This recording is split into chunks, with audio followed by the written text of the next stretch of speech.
Hello friends, this is Chandan. Welcome to my channel. आज हम लोग डिस्कस करेंगे ये आईसीआईसीआई बैंक का, ये सॉरी आईसीआईसीआई म्यूचुअल फंड का एक नया फंड निकला है।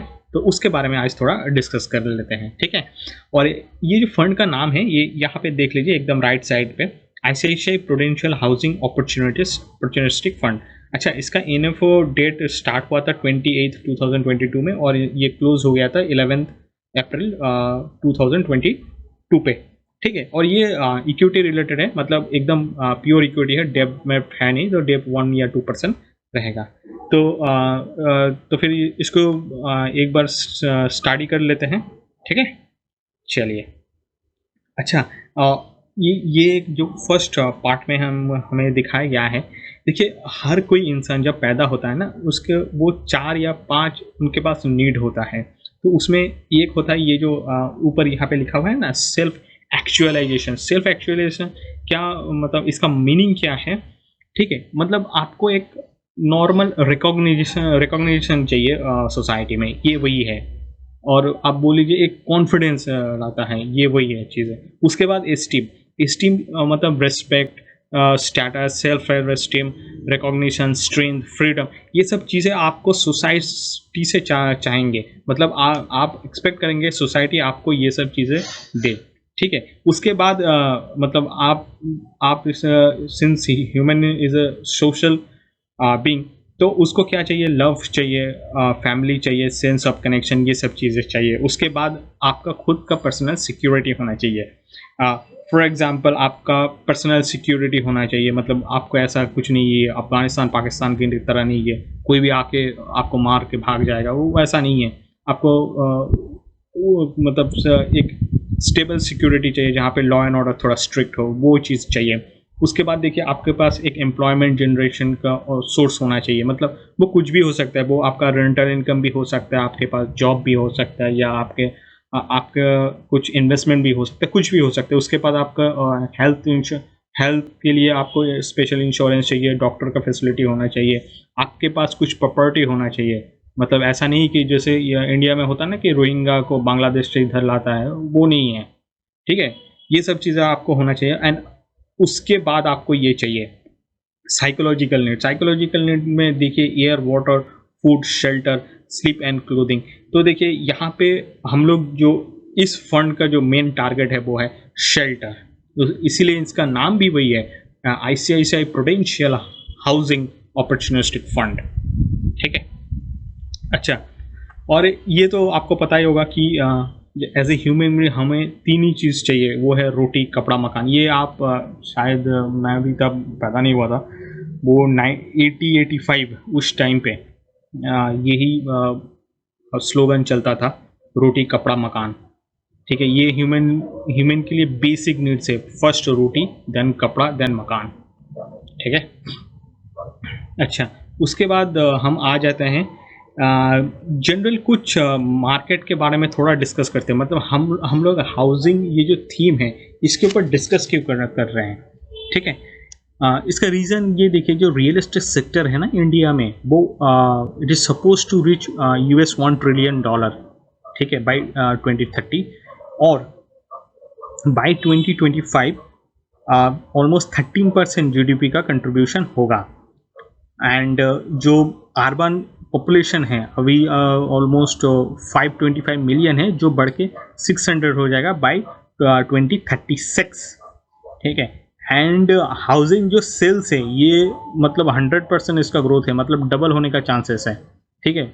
और उसके बाद देख लीजिए, ये आपको पता होगा कि जो प्रॉपर्टी के लाइन के आसपास रहता है या बिलो पॉवर्टी लाइन में है, उनके लिए प्रधानमंत्री आवास योजना, जो गवर्नमेंट एक स्कीम है, जहाँ से आपको ये घर मिल सकता है। तो इसके लिए भी आपका जो हाउसिंग थीम्स है, ये बहुत इंपॉर्टेंट हो जाता है इंडिया में। अच्छा, और इसके लिए हमें और एक चीज़ जानना ज़रूरी है। देखिए, हाउसिंग जो साइकिल्स है ना, आप प्योर प्ले रियल एस्टेट में चले जाएंगे तो वो सिक्लिकल नेचर हो जाता है। लेकिन आप मान लीजिए, उनका जो सप्लाई चेन में जब आप इन्वेस्ट करना स्टार्ट करेंगे ना, तो वो सिक्युलर ट्रेंड होता है, ठीक है। तो ये जो आप साइकिल है, तो आप साइकिल में देखिए सिर्फ अप साइकिल का रीज़न एक नहीं होता है, यहाँ पे टोटल 4 या 4 8 टोटल 8 के ऊपर है। एक है population growth, demography, urbanisation, wealth and wealth effect and affordability. उसके बाद आता है ओवर सप्लाई गेटिंग डाइजेस्टेड, ठीक है। आपको पता होगा financing, reasonable valuation and government policy and capex. ये सारी जो टोटल 8 पॉइंट है ना, ये 8 पॉइंट का हम लोग एक एक करके नीचे डिस्कस कर लेते हैं। और देखिए मैं ये सोच रहा था कि सेपरेट से कुछ बनाऊंगा, लेकिन मुझे लगता नहीं है कि ये सेपरेट से बनाने की ज़रूरत, क्योंकि यहाँ पे जो प्रेजेंटेशन आईसीआईसीआई ने बनाया है ना, ये बहुत अच्छा प्रेजेंटेशन है, ठीक है। यहाँ पे सफिशिएंट इंफॉर्मेशन है आपके लिए कि आपको मतलब मान लीजिए आपको कुछ मतलब जानना है कि अच्छा हमें क्यों करना चाहिए, तो आपको आपको यहाँ से ये पता चल जाएगा, ठीक है। अच्छा, और एक चीज़ आप देख लीजिए, देखिए हमारे इंडिया में जो फर्स्ट जो पार्ट में हम डिस्कस करेंगे वो वहाँ पे है पॉपुलेशन ग्रोथ। देखिए पॉपुलेशन ग्रोथ इंडिया में अप टू 2050 उस समय तक 1.6 बिलियन पीपल हो जाएगा, ठीक है, इंडिया में, मतलब 160 करोड़ रफली, ठीक है।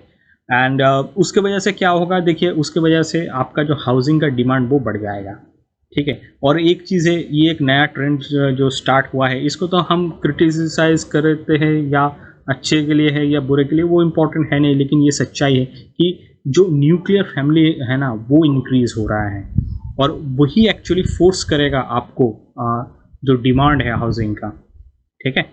और यहाँ पे देखिए ग्राफ देख सकते हैं, मैं ग्राफ को मतलब उतना दिखा नहीं रहा हूँ, क्योंकि मैं जो बोल रहा हूँ ना वही ग्राफ में है, तो मुझे लगता नहीं कि सेपरेट से आपको बोलना चाहिए, ठीक है। उसके बाद देखिए डेमोग्राफिक एडवांटेज। डेमोग्राफिक एडवांटेज में होता है कि अच्छा आपके पास कितना यंग पॉपुलेशन है काम करने के लिए, वो डेमोग्राफी ऐसे ही कैलकुलेट होता है, ठीक है। लेकिन एक चेंजेस यहाँ पे दिखाया गया है कि अकॉर्डिंग टू दिस आईसीआईसीआई, देखिए हायर वर्किंग पॉपुलेशन ये तो है हमारे पास, ठीक है। उसके बाद देखिए lower dependent population for next 3 decade. मतलब मान लीजिए अभी क्या है, घर में मान लीजिए एक आदमी काम करता है और उसके मम्मी पापा हो या उसका वाइफ हो, डिपेंड हो जाता है, लेकिन ओवर अ पीरियड मतलब 30 साल यहाँ से, मतलब अप टू 2050 वहाँ पे क्या होगा, मान लीजिए शायद पापा का भी कुछ जॉब होगा, वहाँ से कुछ इनकम आएगा, मम्मी का भी कुछ सोर्स ऑफ इनकम रहेगा, आपका वाइफ भी नौकरी करे, आप भी कर रहे हैं, तो ऐसे हो जाएगा, मतलब आपका जो डिपेंडेंट है ना ये बहुत कम हो जाएगा, ठीक है। उसके बाद देखिए हाँ ये तो हमारा जो यंग पॉपुलेशन ये मीडियन एज है वो 30, पहले 28 था लेकिन अभी ये 30, ये धीरे धीरे बढ़ता है, लेकिन अब तो जब आप 2050 तक चले जाएंगे तो तब देखिएगा आप मतलब ये जो इंडिया का जो सिचुएशन है ना वो बहुत चेंज हो जाएगा, ठीक है। उसके बाद देखिए हाँ आपका जो मतलब ये जो इनकम लेवल है ना वो भी बढ़ जाएगा। फॉर एग्जांपल मान लीजिए आपका पापा जितना इनकम करते हैं शायद आप उनसे ज़्यादा करते हैं, और आपका जो इनकम है उससे आपका जो फ्यूचर जनरेशन वो बहुत इनकम करेगा, तो ऐसे ही चलता रहेगा। तो जो इनकम है एक हाउस होल्ड का वो भी बढ़ता रहेगा, ठीक है। और यही सब थीम जो ड्राइव करेगा हाउसिंग थीम को, ठीक है, सॉरी यही सब जो फैक्टर्स है यही ड्राइव करेगा हाउसिंग थीम को, ठीक है। उसके बाद देखिए अर्बनाइजेशन ट्रेंड। अर्बनाइजेशन ट्रेंड का देखिए मेन रीज़न वही है, हमारा जो एग्रीकल्चरल है ना, एग्रीकल्चर में जो इंडस्ट्री है वहाँ पे एक्चुअली प्रोडक्टिविटी उतना अच्छा नहीं है। अब मान ली और एग्रीकल्चर उतना प्रॉफिटेबल नहीं है, उसके बाद उसका वही रीज़न है, वहाँ पे क्या होता है कि आपको बहुत मेहनत करना पड़ता है, ठीक है। एंड आफ्टर दैट उसके बाद आपका जो प्रॉफिट होने का चांस वो बहुत कम हो जाता है। एग्रीकल्चर वहाँ पे आपका जो मतलब एक आप काम करेंगे उसके बाद जो आपका पैसा मिलेगा वो भी कम होता है, तो वो प्रॉफिटेबल नहीं रहता है। तो उसके वजह से क्या होता है कि लोग गांव छोड़ के शहर आ जाता है। उसके बाद देखिए जो अनफोर्सिन क्लाइमेट चेंज उसकी वजह से भी एग्रीकल्चर अफेक्ट होता है। तो ये सब चीज़ों को मिला के आप देख लीजिए, जो पीपल है ना वो रूरल से अर्बन में माइग्रेट होता है। तो अब रूरल से अर्बन माइग्रेट होने की वजह से क्या होगा, आपका जो हाउसिंग का जो डिमांड है ना वो बहुत बढ़ जाएगा, ठीक है। तो यहाँ पे देखिए एक नॉर्मल स्टैटिस्टिक्स दिया हुआ है कि इंडिया का जो अर्बन पॉपुलेशन है ना ये 3.4% ग्रोथ रेट है जो कंपेयर टू रूरल पॉपुलेशन, ठीक है। मतलब मान लीजिए रूरल पॉपुलेशन का ग्रोथ 1 होता है तो अर्बन पॉपुलेशन का 3.4 होता है, ठीक है, मतलब एक के 1:3.4, ठीक है। और ये बोल रहा है कि ऑल मतलब ये जो अर्बन पॉपुलेशन का जो ग्रोथ है ना, अर्बन पॉपुलेशन, टोटल पॉपुलेशन नहीं, ना ही रूरल पॉपुलेशन, अर्बन पॉपुलेशन का जो ग्रोथ है वो 5x होने वाला है। तो ये सब चीज़ें क्या करेगा कि आपको जो हाउसिंग थीम है ना इसको ड्राइव करेगा।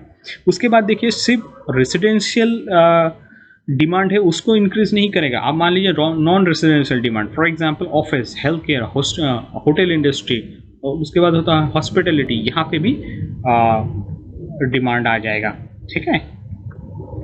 उसके बाद देखिए वेल्थ इफेक्ट एंड अफोर्डेबिलिटी में क्या होता है कि देखिए यहाँ पे एक दो चीज़ें यहाँ पे आपको मैं बोलना चाहूँगा। देखिए जब आप 2007 के आसपास हैं वहाँ पे आपके पास मतलब मान लीजिए रिटेल का जो वेल्थ था वो रफली 4 ट्रिलियन में था, ठीक है। लेकिन आज देख लीजिए आज आप 21-22 पे हैं, ऑलमोस्ट रिटेल के पास मोर देन 50 मतलब 55 पकड़ लीजिए रुपीज ट्रिलियन का वेल्थ है। तो इससे क्या होता है कि आपके पास जो अफोर्डेबिलिटी है, मतलब आपका जो परचेसिंग पावर है वो थोड़ा बढ़ जाता है, ठीक है। और यहाँ से आप देख सकते हैं कि अफोर्डेबिलिटी इंडेक्स, आप कोई भी सिटी में चले जाइए वहाँ पे आप देख लीजिए अफोर्डेबिलिटी इंडेक्स मतलब थोड़ा नीचे है क्या, इसका मतलब ये वही है कि आप ये परचेस कर सकते हैं, ठीक है।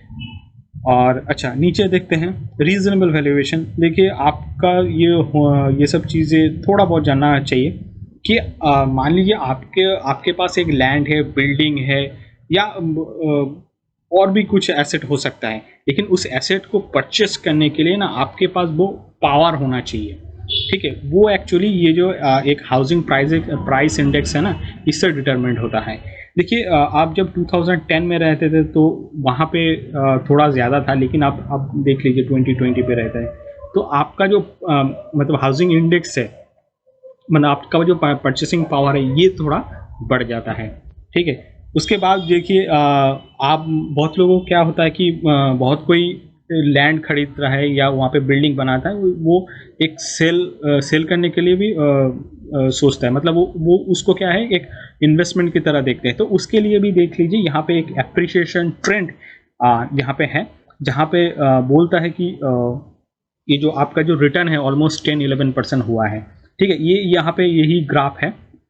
तो अब नीचे चले आते हैं इजी फाइनेंसिंग। देखिए ये तो आपको पता ही होगा, जो अभी आप HDFC में चले जाइए या ICICI में या SBI में, आप कहीं पे भी चले जाइए, आपका जो होम लोन का जो इंटरेस्ट रेट है ना वो बहुत ऑलमोस्ट आई थिंक वो 6 पॉइंट समथिंग ऐसा आसपास आ चुका है।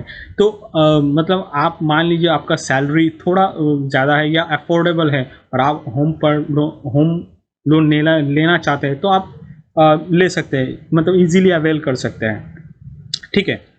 और ये देखिए यहाँ पे मैं एक चीज़ आपको बोलना चाहूँगा। देखिए mortgages as a percentage of GDP ये कंट्री के ऊपर डिपेंडेंट होता है, ठीक है। जैसे आपको पता होगा ये USA में यही मतलब थोड़ा ज़्यादा रहता है, डेनमार्क, UK, नीदरलैंड्स इसमें तो बहुत ज़्यादा रहता है, ठीक है। आप नीदरलैंड्स में देखिए ऑलमोस्ट 80% के आसपास है, ऐसा नहीं।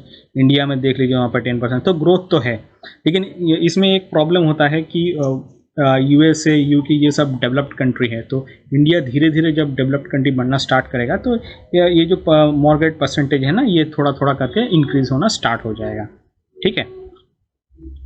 ठीक है, over supply is getting digested, ये एक थीम है यहाँ पे। बोलता है कि यहाँ पे देखिए सप्लाई डिमांड का कुछ इशू है। आप 2010 में देखिए सप्लाई यहाँ पे था, डिमांड यहाँ पे है, बट लुक एट 2021, सप्लाई देखिए थोड़ा कम है लेकिन डिमांड आप देख लीजिए बहुत ही ज़्यादा है। आप इवन 2020 पे देख लीजिए, सप्लाई देख लीजिए यहाँ पे है, डिमांड देखिए यहाँ पे है। तो मतलब क्या इससे क्या प्रूव होता है?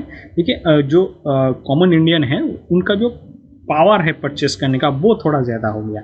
वो आप रेसिडेंट के लिए भी हो सकता है और मान लीजिए इन्वेस्टमेंट की मोटिव से भी हो सकता है, ठीक है। उसके बाद हम चले आएंगे ये गवर्नमेंट का जो पॉलिसी इनिशिएटिव है उसके ऊपर हम थोड़ा डिस्कस कर लेते हैं। देखिए आपको पता होगा कि अफोर्डेबल हाउसिंग, ये प्रधानमंत्री आवास योजना, ये आई थिंक ये तो पूरा इंडिया में ही चलता है। तो यहाँ पे जो एलोकेशन है ना, ये एक्चुअली इंक्रीज कर दिया है। आपको पता होगा ये 480 बिलियन रुपीज़ से टू FY23 के, और फ्रॉम FY22 में 275 बिलियन रुपीज़ था। ठीक है, तो यहाँ पे भी इंक्रीज हुआ है। तो इंक्रीज होने से क्या होगा, वो वही है, वही कंसेप्ट है। आपका जो मतलब जो डिमांड है वो थोड़ा बढ़ जाता है। उसके बाद देखिए एक यहाँ पे बहुत अच्छा स्कीम है, ये affordable rental housing complex scheme. Affordable rental housing complex scheme का मतलब क्या है कि मान लीजिए कोई माइग्रेंट वर्कर है, माइग्रेंट वर्कर कुछ इशू ना होता है या उनका कुछ इशू हो जाता है, तो उसका जो सॉल्व करने का मैकेनिज्म है, तो ये यहाँ से होता है, ये affordable rental housing complex scheme. यहाँ से क्या होता है कि ये बहुत इजी हो जाता है चीज़ें, आपका मिटिगेशन भी हो गया या कुछ डिस्प्यूट्स आ जाए तो यहाँ से आप कर सकते हैं। ठीक है, और आपको पता होगा जब यहाँ पे अफोर्डेबिलिटी बढ़ जाएगा तो कैपेक्स ऑटोमेटिकली आ जाएगा, ये उससे उतना भी परेशान होने की ज़रूरत नहीं है। फॉर एग्जांपल यहाँ पे देख लीजिए, आप कैपेक्स देख लिए 5.54 ट्रिलियन इन 2022, वहाँ से बढ़ के हो गया 7.5 इन FY23। ठीक है, उसके बाद आपको पता होगा ये जो स्टैम्प ड्यूटी कट किया था, ये महाराष्ट्र मध्य प्रदेश नहीं, इवन ये वेस्ट बंगाल में भी कट हो गया था उस टाइम जब कोरोना के टाइम पे। ठीक है, और आपको पता होगा ये जो रियल एस्टेट सेक्टर में 100% FDI अलाउड है। ठीक है, और देखिए RBI की पॉलिसी वही है, मतलब कंजम्पशन को सपोर्ट करने के लिए होगा। ठीक है, इसीलिए हमारा ये भी देख लीजिएगा अगर जो इंटरेस्ट रेट है ना, उतना ज़्यादा बढ़ता भी नहीं है, वो ऑलमोस्ट रिमेन अनचेंज हुआ है। ठीक है, उसके बाद आ जाते हैं, अच्छा इधर देखते हैं, ये एक हाउसिंग साइकिल दिया हुआ है। ठीक है, यहाँ पे देखिए थोड़ा तो कॉम्प्लेक्स है चीज़ें ये समझने के लिए, ये टैपरिंग डिमांड, तो आई थिंक देखिए ओवरऑल ऑब्जेक्टिव वही है, मतलब आपका जो डिमांड है ये बढ़ने वाला है।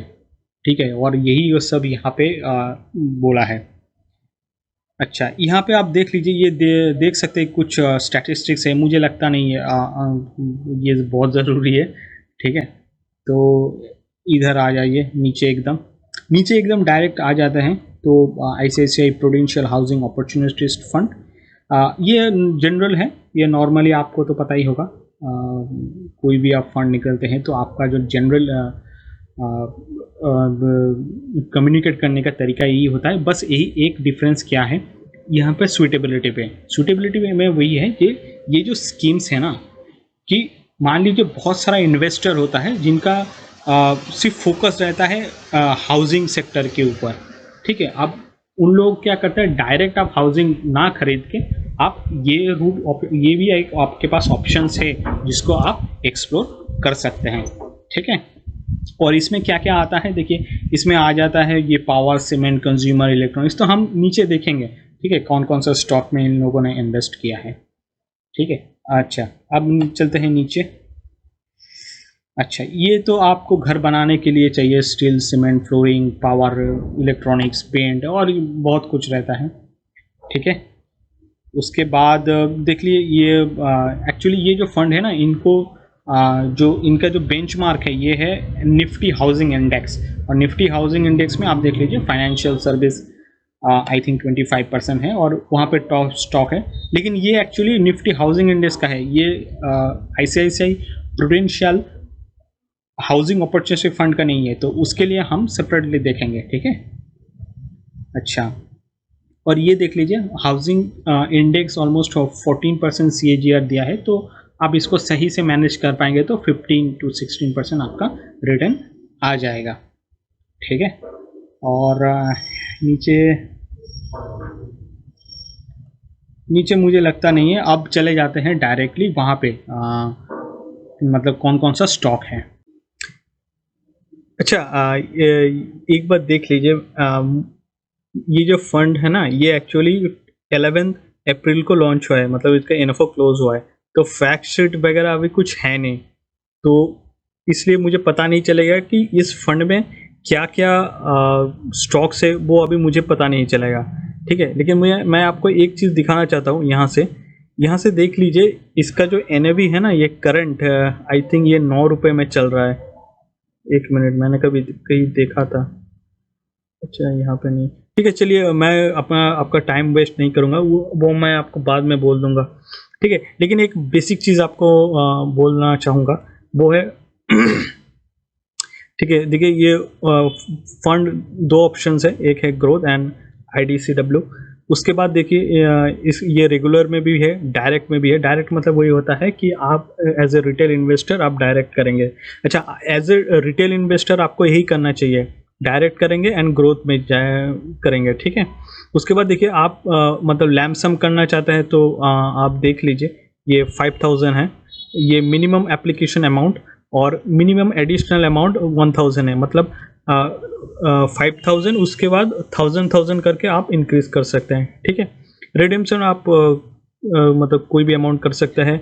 Entry load not applicable. Exit load देखिए लेस देन 1 मंथ तो आपका 1% ऑफ NAV पड़ जाएगा, एंड उसके बाद देख लीजिए मोर देन 1 मंथ तो आपके कुछ चार्जेस नहीं रहेगा। और ये फंड मैनेजर देखिए शंकर नारायण देखिए रेपुटेड फंड मैनेजर है ICICI ग्रुप में।